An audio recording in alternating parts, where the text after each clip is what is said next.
टिकवण्यासाठी आपण जरी नावाला आघाडी केली तर तिथली जागा सोडायची नाही, ही मानसिकता त्यांची असल्यामुळे आघाडीमध्ये निर्णय घेताना प्रक्रिया जटिल होत असते, मग समन्वय चुकतो. लोकसभेमध्ये प्रणितीताई शिंदेंना आपण खासदार म्हणून पाठवूया, त्यानंतर मास्तरांना आपण आमदार म्हणून विधानसभेत पाठवूया, असं वेळोवेळी आमची चर्चा झाली.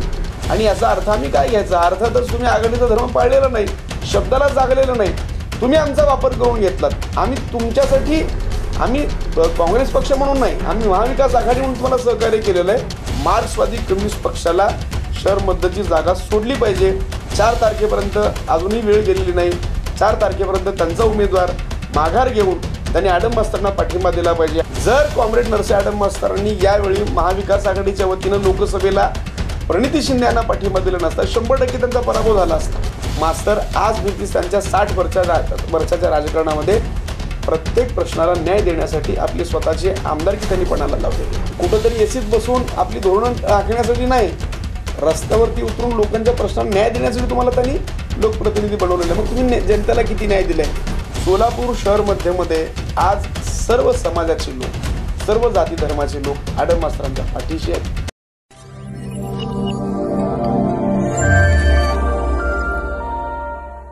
दर्शक नमस्कार. बिहार विशेष या कार्यक्रमामध्ये आपणा सर्वांचं स्वागत. विधानसभा निवडणुकीच्या अनुषंगाने आपण पाहिलं तर राजकीय वातावरण हे आता चांगलंच तापलेलं आहे आणि सर्वच एक राजकीय पक्षांची खरं तर सामना महाविकास आघाडी आणि महायुती असा थेट होत असला तरी याच्यामध्ये अन्य जे घटक पक्ष आहेत तर त्यांची देखील एक महत्त्वाची भूमिका आणि एकंदरीत राजकीय वातावरण आपण पाहिलं तर एक घमासान ज्याला आपण असं म्हणू तर ते विधानसभा निवडणुकीच्या निमित्तानं दिसून येतं. सोलापूरचा विचार केला किंवा आपण एक महाराष्ट्राचा जरी विचार केला, यामध्ये एक महत्त्वाचा पक्ष येतोय, तो म्हणजे माकपा. माकपाचं ध्येय धोरण आणि माकपाची भूमिका ही महत्त्वाची राहिलेली आहे आणि ज्या लोकसभा निवडणुका मध्यंतरी झाल्या तर त्याच्यामध्ये माकपाची भूमिका ही प्रभावी पद्धतीची राहिली आहे. त्याचा महाविकास आघाडीला मोठ्या प्रमाणात फायदा झाला. अर्थातचा सोलापूरच्या दृष्टीने विचार करायचा म्हटल्यानंतर शहर मध्यमधून नेमकं माकपाच्या बाबतीमध्ये काय घडते आणि माकपा या निवडणुकीला सामोरे जाताना कशा दृष्टिकोनातून पाहतो आहे. खरंच आपण एक शहर मध्य असेल किंवा आपण एक राज्याची परिस्थिती पाहिली तर माकपा या सगळीकडं या जी चित्र आपल्या राज्याचं आहे तर त्याकडे कोणत्या दृष्टीने पाहतोय, काय वाटतं, या अनुषंगानं आज आपण संवाद साधणार आहोत. यासाठी आपण माकपाचे प्रवक्ते आणि खास करून माजी आमदार कामगार नेते नरसय्या आडम यांचे निकटवर्ती आहे ॲडव्होकेट अनिल वासम, जे माकपाचे प्रवक्ते आहेत, त्यांना निमंत्रित केलं. वासमचं स्वागत आपलं. अनिल वासम यांचा आपण म्हणतो एक राजकीय अभ्यास दांडगा आहे आणि पक्षाची भूमिका ते अगदी प्रभावीपणे मांडत असतात आणि आज ह्या सगळ्या गदारोळात महाविकास आघाडी महायुती अशा एका सामन्यामध्ये माकपाची भूमिका, ध्येय धोरणं या संदर्भात आपण चर्चा. वासमचं आता एक महत्त्वाचं म्हणजे खरं तर बरेचसे प्रश्न आहेत पण आता असं बोललं म्हणजे आता ही जी चर्चा सगळ्यात महत्त्वाची ती म्हणजे जो काही हरियाणाचा मध्यंतरी निकाल लागला म्हणजे तोच तर आपण बघत होतो की महाविकास आघाडी थोडीशी आघाडीवर होती. लोकांनाही वाटलं की बाबा याच्यानंतर बदलच होत राहील असं, पण आता मात्र एक असं बोललं जातं किंवा हरियाणा असेल किंवा जम्मू काश्मीरसारख्या ठिकाणी सुद्धा भाजपनं आपलं अस्तित्व राखलं, हरियाणा तर मिळवलंच. असाच काहीतरी प्रभाव ह्या महाराष्ट्रावरती पडेल का? जेव्हा आपण एक निवडणुकीचे निकाल येतील तर ते कशा पद्धतीचे असतील?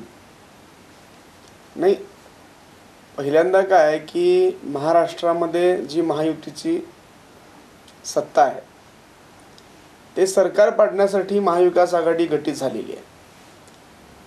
यासाठी राष्ट्रीय स्तरावरती जे वेगवेगळे प्रादेशिक पक्ष आहेत, डावे असतील, लोकशाही असतील, समाजवादी विचाराचे असतील आणि जनतेच्या हिताची धोरणं राबवणारे पक्ष आहेत, ह्या सगळ्यांना एकत्र करून राष्ट्रीय स्तरावरती इंडिया आघाडी झाली.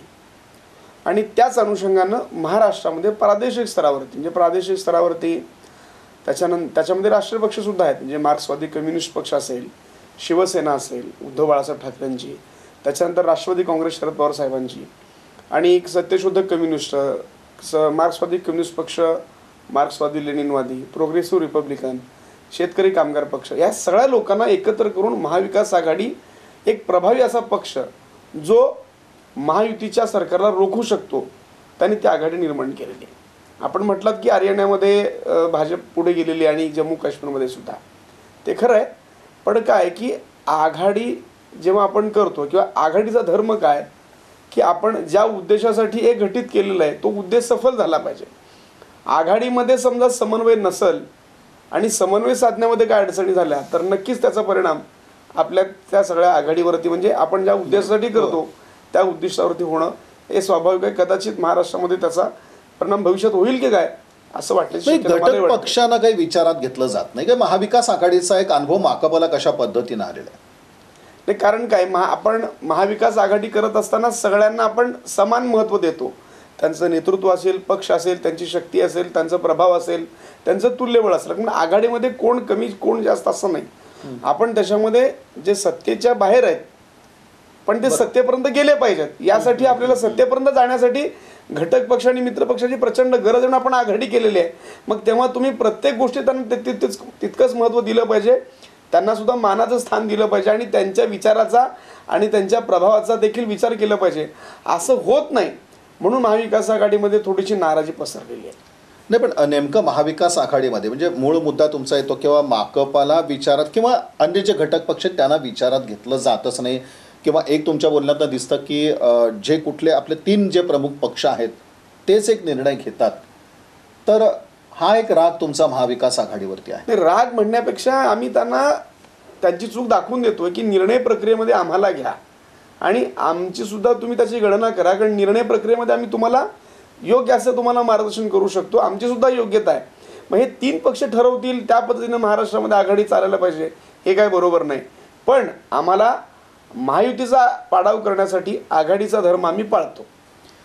ठीक असतं वासम साहेब की ही आघाडी किंवा आपण एक बघतो की 2 जरी पक्ष असतील तरी एक वादाचे प्रसंग उभारतात. जागा एक असते, त्या ठिकाणी दोन्ही उमेदवार असतात.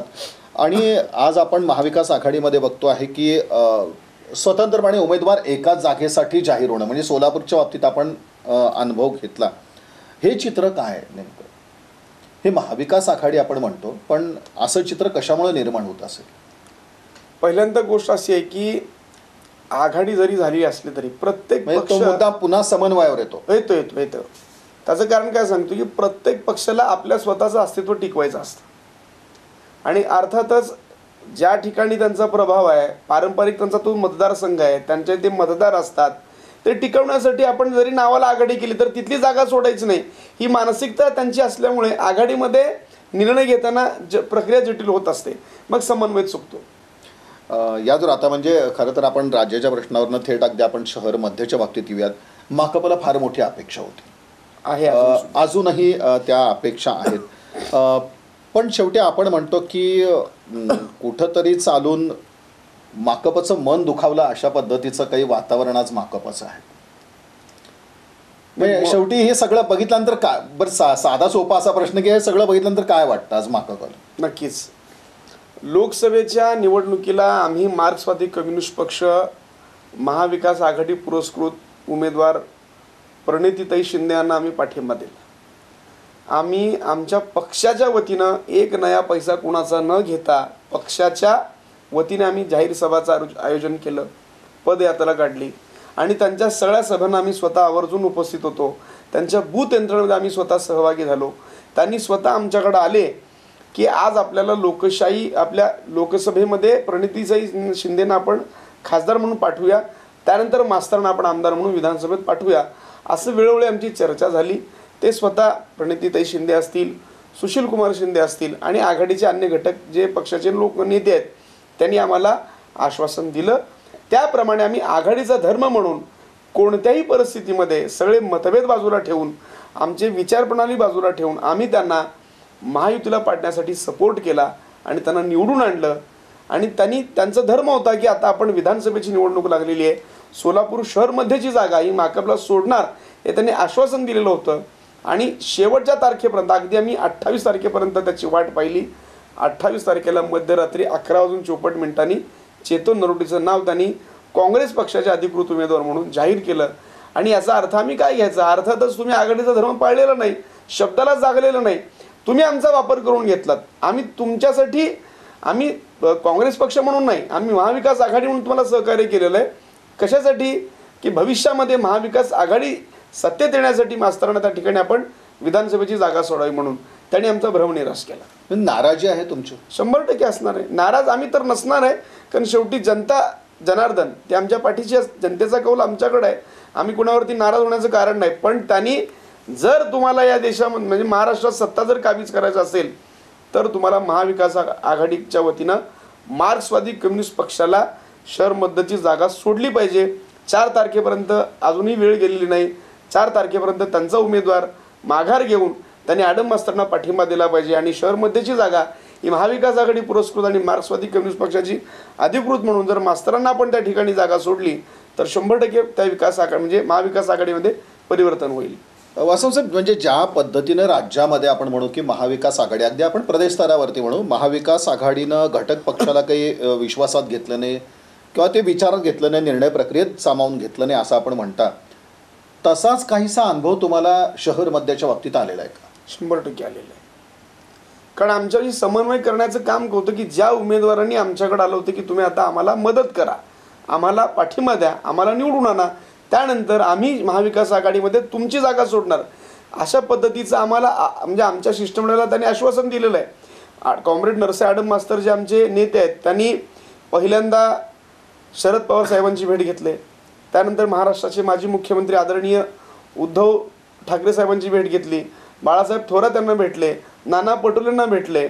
त्याच्यानंतर आपले स्थानिक काही काँग्रेसचे आणि इतर पक्षाच्या लोकांना भेटले. सगळ्यांनी एकच म्हटलं की तुम्हाला शहर मध्यची जागा सोडणार आणि तुम्हाला निवडून आणणार, इथंपर्यंत त्यांनी आश्वासन दिलं. आणि या सगळ्या प्रक्रियेमध्ये स्वतः सुशीलकुमार शिंदे आणि प्रणित शिंदे हे आहेतच. असं म्हणजे एक आपण असं म्हणूयात, काँग्रेसवर असा कुठला दबाव आला का? महत्त्वाचं म्हणजे आपण बघतोय सगळ्यात महत्त्वाचं की काँग्रेसकडं मुस्लिम समाजाने मोठ्या प्रमाणात मागणी केली, अगदी बंडखोरीची तयारी दाखवली की एवढ्या मोठ्या संख्येने असणारा समाज आहे म्हणून ती एक दावेदारी केली गेली. दुसऱ्या बाजूला मोची समाजाची एक दावेदारी झाली. या सगळ्यामधून मग शेवटी काँग्रेसनं असा काही मध्य साधण्याचा प्रयत्न केला का?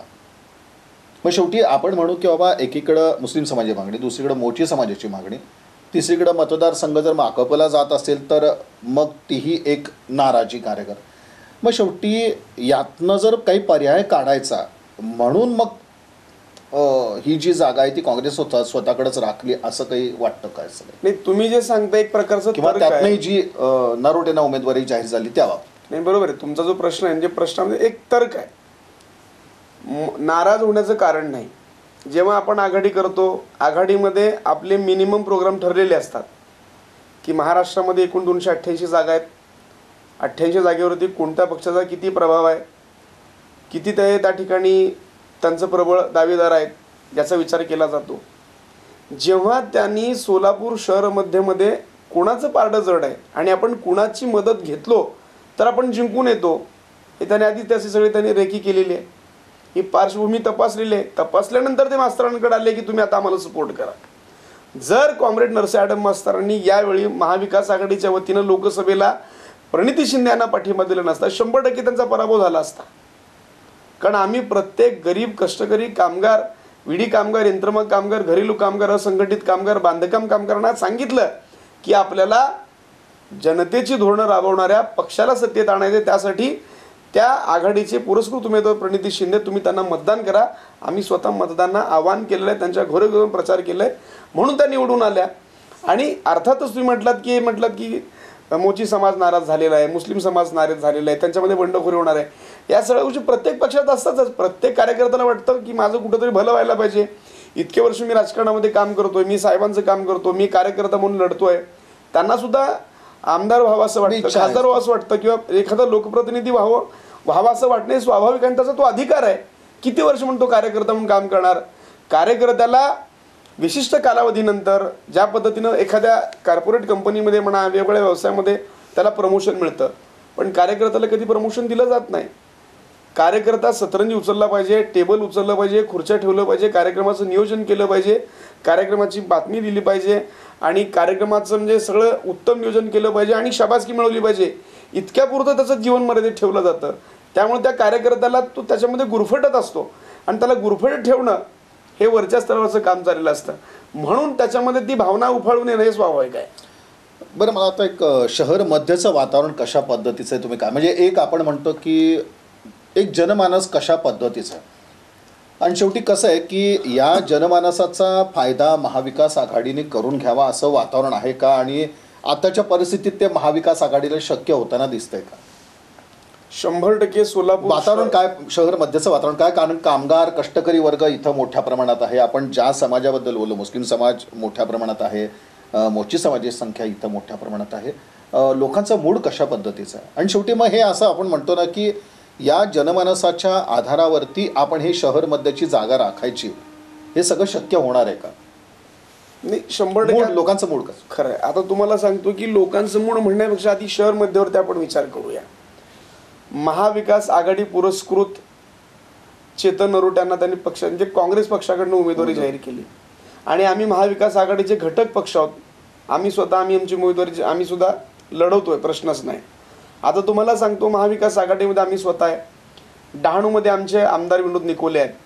त्याच्यानंतर कळवणमध्ये, नाशिकमध्ये आमचे आमदार, माजी आमदार जीवा पांडू गावित आहेत, आणि त्यांना आघाडीतून जागा सोडलेली आहे, आणि फक्त शहर मध्यची सोडलेली नाही. मग महाविकास आघाडीला आजच्या घडीला अत्यंत पूरक चांगलं वातावरण असतं, वातावरण चांगलं आहे. 100% आहे. आणि असं असताना म्हणजे आपण काय दुधात मीठ पडावं असताना काम केलेलं आहे. आता तुम्हाला सांगतो की सोलापूर शहर मध्ये मुस्लिम समाज आहे, पद्मशाली समाज बांधव आहे, विडी कामगार आहेत, आणि अन्य समाज बांधव सुद्धा. आपण एखाद्या जातीवरती न जाता या मतदारसंघामध्ये सर्व प्रकारचे काम करणारे कामगार, त्या कामगारांना न्याय मिळवून देणं आपलं काम आहे. पण आज तुम्ही प्रत्येक उमेदवाराच्या मुलाखती ऐका, ते उमेदवार म्हणजे असे काही उमेदवारांच्या आम्ही मुलाखती तुमच्या चॅनलवर ऐकल्या, मी माझ्या समाजासाठी लढतोय, मी माझ्या समाजासाठी काम करतोय, माझ्या समाजाला पुढं घेऊन जायचं आहे, माझ्या समाजाचा आमदार झाला पाहिजे, ही जी भावना पुढे येत चाललेली आहे. अर्थातच एक कुठंतरी आपल्याला व्यक्तिकेंद्रित राजकारण होत चाललेलं आहे, आणि लोकशाहीला मारक असं राजकारण चाललेलं आहे. मी समाजासाठी काम करतो, सोलापूर शहराच्या विकासासाठी काम करतो, असे मुद्दे समोर येत नाहीत. लोकांच्या सर्वसामान्यांच्या प्रश्नांना मी न्याय देतो, वाचा फोडतो, अशा काही कमेंट आपल्याला येत नाही. मध्याचे काही प्रश्न असतील, सोलापूर शहर मध्यच्या विधानसभा मतदारसंघामध्ये काय अडचणी आहेत, याच्यावरती मी काय करणार आहे हे सांगण्यापेक्षा मला समाज किती सपोर्ट करतोय, माझ्या पाठीमागे किती जनाधार आहे, माझा समाज मला कसे पुढे घेऊन जातोय, अशी जी चर्चा होत चाललेली आहे, ही चर्चा लोकशाहीमध्ये ही उपयुक्त किंवा म्हणजे योग्य दिशेने जाताना दिसत नाही. आणि तुम्ही म्हटलात की सोलापूर शहर मध्यला 100% माकपाला अत्यंत सकारात्मक वातावरण आहे. आम्ही जातीपातीवरती राजकारण करत नाही, धर्मावरती राजकारण करत नाही. मास्तर आज मी त्यांच्या 60 वर्षाच्या राजकारणामध्ये प्रत्येक प्रश्नाला न्याय देण्यासाठी आपली स्वतःची आमदारकी त्यांनी पणाला लावलेली आहे. आपण जनमानसाबद्दल बोलतो आहे, आणि आपण पाहतो की अलीकडच्या अगदी काळामध्ये भाजपच्या वतीनं एक लोकप्रिय घोषणांचा तसा आपण म्हणू की पाऊस उद्योग, बऱ्याचशा घोषणा झाल्या, शेतकऱ्यांसाठी झाल्या, कामगारांसाठी झाल्या, अगदी महिला वर्गासाठी जी लाडकी बहीण योजना आहे, एक मोठ्या प्रमाणावरती आपण शहरात बघितलं अर्ज दाखल झाले, आणि महिला वर्गाने त्या योजनेचा लाभ घेतला. अशा योजनेचा फायदा महायुतीला या निवडणुकीत होईल का? नाही, लाडकी बहीण योजना ही केवळ निवडणूक समोर ठेवूनच त्यांनी जाहीर केलेली आहे. जर यांना आपल्या बहिणीविषयी जर प्रेम असेल, आदर असेल, कळवळ असेल, तर त्यांनी जेव्हा लॉकडाऊन झाला होता, नोटाबंदी लागली होती, तेव्हा त्यांनी जाहीर करायला पाहिजे होतं. 2000 रुपयाच्या नोटासाठी कित्येकांना आपला जीव गमवावा लागला, आबालवृद्धांना बँकेत रांगा लावाव्या लागल्या. इतकंच नाही, त्या बँकेच्या रांगेत उभं असताना एका बाईला भर रस्त्यावरती स्वतःचं ते बाळंतपण झालेलं आहे. मग तेव्हा तुमची लाडकी बहीण योजना तुम्हाला आठवली नाही? ते निवडणूक समोर ठेवून महिलांची फसवणूक करण्यासाठी तुम्ही ती योजना जाहीर केली. आणि तुम्हाला आणखी याच्यामध्ये ट्विस्ट सांगतो की लाडकी बहीण योजना जाहीर झाल्यानंतर संजय गांधी निराधार योजना असेल, आजच्या घडीला श्रावणबाळ योजना असेल, ह्या योजना ज्या होत्या त्या योजनेच्या माध्यमातून लोकांना जे पैसे यायचे ते पैसे आत्तापर्यंत आलेले नाहीत, ते पैसे राखीव झाले, आणि त्यांनी ते पैसे देण्याऐवजी फक्त लाडक्या बहिणीचे पैसे त्यांनी द्यायला सुरुवात केली. यामुळे विधवा, परित्यक्त्या आणि जे काही ज्यांना आई वडील नाहीत किंवा जे ज्येष्ठ नागरिक आहेत त्यांची फार मोठी तारांबळ झाली. मग तुमच्या योजना काय कामाची? आणि तुम्ही केवळ आपण महिलांना आकर्षित करू शकतो, महिलांचं मतदान खेचण्यासाठी लाडकी बहीण असं गोंडस नाव देऊन त्या बहिणींची तुम्ही फसवणूक केलेली आहे. या जर आता एक शहर मध्येच्या विचारायचं झालं तर देवेंद्र कवठे यांच्यासारख्या उमेदवाराला भाजपने या निवडणुकीत उतरवलेलं आहे. एक सामाजिक काम आहे त्यांचं, त्यांनी ते मध्यमध्ये केलेलं आहे. म्हणजे शैक्षणिक संस्था असतील किंवा अन्य उपक्रम असतील. याचबरोबर आणखीन एक भाग याच्यामध्ये येतो की पद्मशाली समाज मोठ्या प्रमाणात येत असं आपण पाहिलं शहर मध्यमध्ये. या पद्मशाली समाजामध्ये देवेंद्र कोठे यांच्या उमेदवारीविषयीचं मत कशा पद्धतीचं, किंवा एक समाज म्हणून तो फायदा कशा पद्धतीने होऊ शकतो? नाही खरं तर आहे. आणि विडी घरकुल सारखाही भाग थोडासा आपण म्हणू की आपण शहर मध्यमध्ये येतो, तर तिथंही देखील आपण बघतो की महेश कोठे यांचं काम आहे, त्याचाही फायदा त्यांना होऊ शकतो. तर त्यांच्या उमेदवारीचे परिणाम आपण या जर मुद्द्यावर बोलायचं म्हटल्यानंतर जे प्लस पॉईंट सांगितलं जातात ती वस्तुस्थिती आहे का? नाही, वास्तविक पाहता खरं तर हा प्रश्न तुम्ही त्यांना विचारला पाहिजे. नाही, बरोबर आहे. मला एक मी सुद्धा एक सामाजिक कार्यकर्ता आहे. समाजामध्ये काम करत असताना अनेक प्रकारचे लोक आम्हाला भेटतात. त्यांना उमेदवारी दिलेले भाजप पक्षाकडून, त्या अगोदर काँग्रेस पक्षाकडे होते, त्यानंतर शिवसेनेकडे होते. म्हणजे देवेंद्र कोठेंना उमेदवारी, कारण पद्मशाली मुद्दा तुम्हाला विचार, पद्मशाली समाज सुद्धा माकपाचे काही समर्थक त्याच्यामध्ये पद्मशाली म्हणून आहेत. तुम्हाला एकच मुद्दा सांगतो की पद्मशाली समाज हा खाल्लेल्या मिठाला जागणारा समाज आहे. तो पापभीरू समाज आहे, तो कष्टकरी समाज आहे.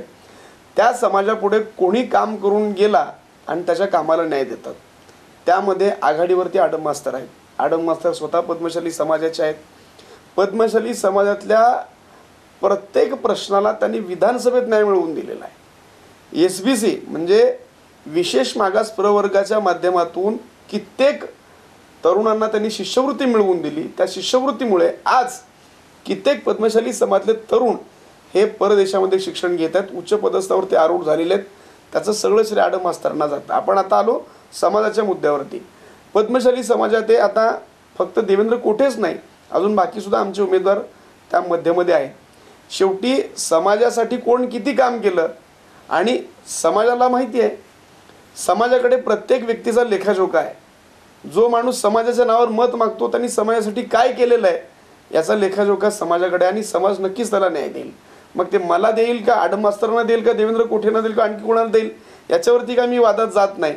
पण समाजाला ही गोष्ट माहिती आहे की आपला समाज, जेव्हा आपला समाज अत्यंत मागासलेला होता, तो आर्थिकदृष्ट्या असेल, शैक्षणिकदृष्ट्या असेल, त्या समाजाला पुढे घेऊन जाण्यासाठी शासनाच्या अनेक योजना आणून त्यांना आर्थिक स्थैर्य देण्यासाठी आडम मास्तरांनी प्रयत्न केले.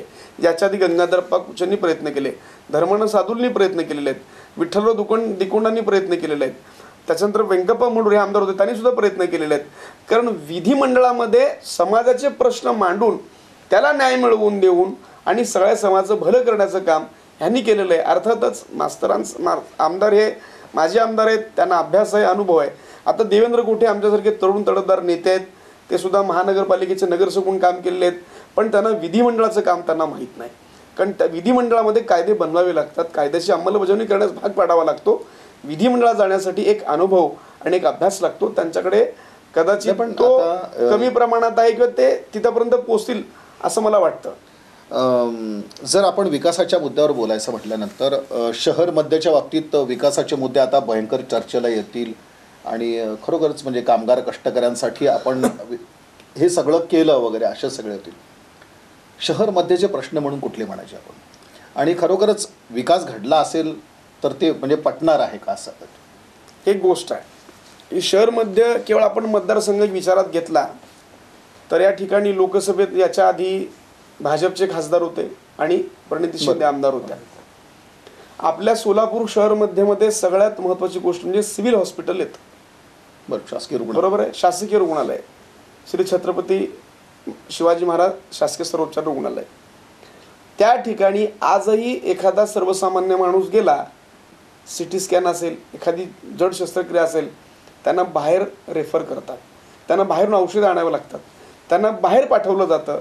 बाहेर रिपोर्ट आल्यानंतर मग त्या रोगाचं निदान करायचं कसं, त्या रुग्णाची पुढची प्रोसेस काय असते ते करतात. हे आपल्याला लागणाऱ्या मूलभूत सोयीसुविधा सिव्हिल हॉस्पिटलमध्ये नाही आहेत. खरं तर ती एक संजीवनी आहे. सर्वसामान्य माणसाला, प्रत्येक गरीब माणसाला जो वैद्यकीय सुविधा घेऊ शकत नाही अशा माणसासाठी ती संजीवनी आहे. पण ती संजीवनी आज कुठल्या अवस्थेत आहे, ती मृतावस्थेत आहे. हे त्यांनी विकास करायचं काम त्यांचं होतं.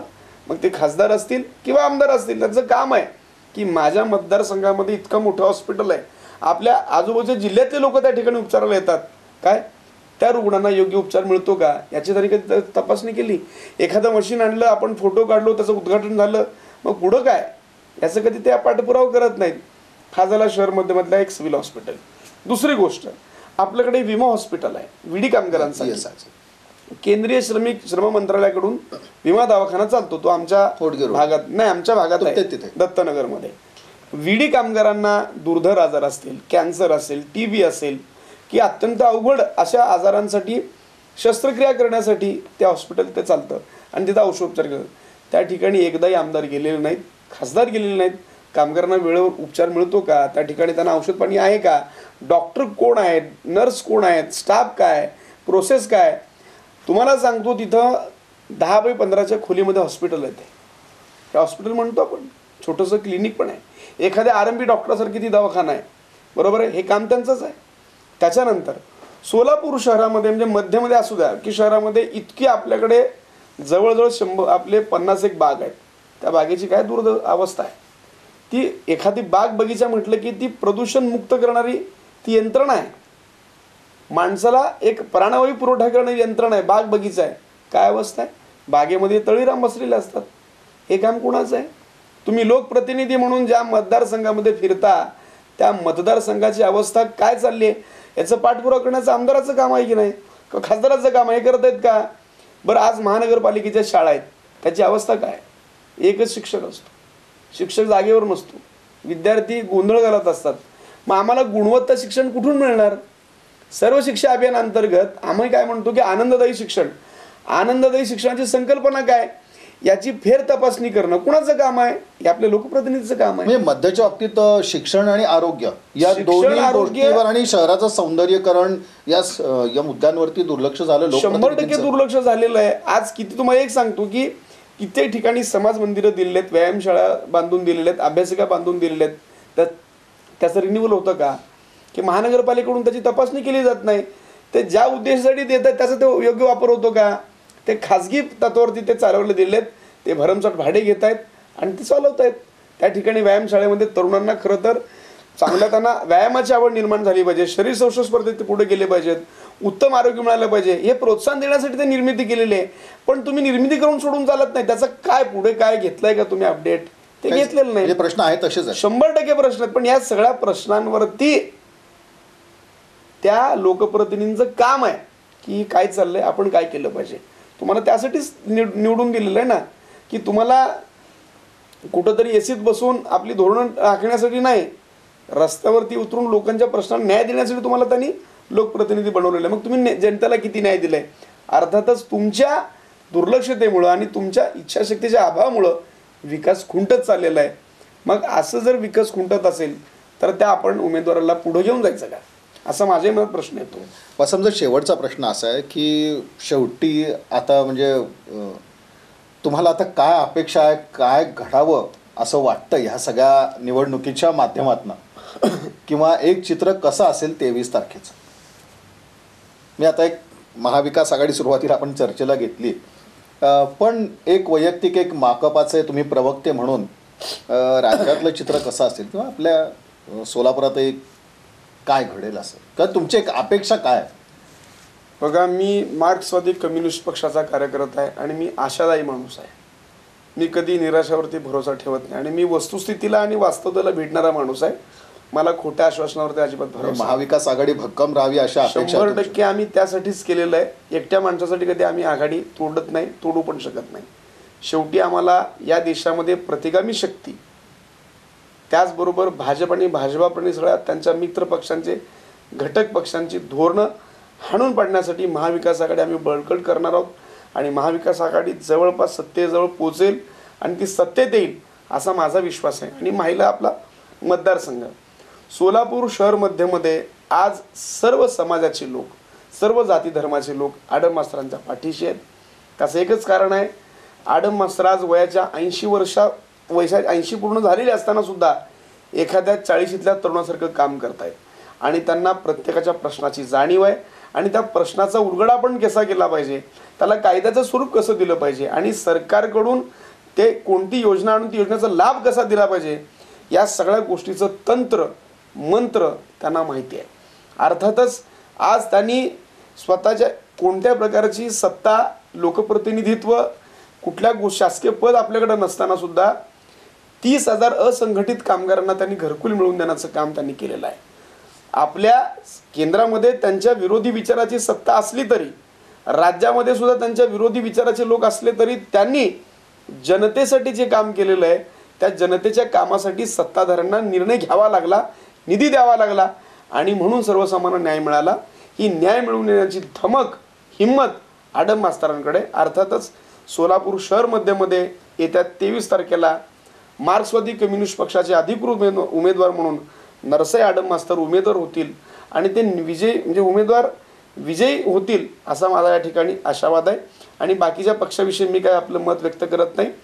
त्यांनी त्यांची धोरणं, त्यांचे विचार त्यांच्या पाठीशी, त्यांच्या यंत्रणा त्यांच्या पाठीशी, पण आम्ही जनतेच्या पाठीशी आहोत आणि जनता आमच्या पाठीशी.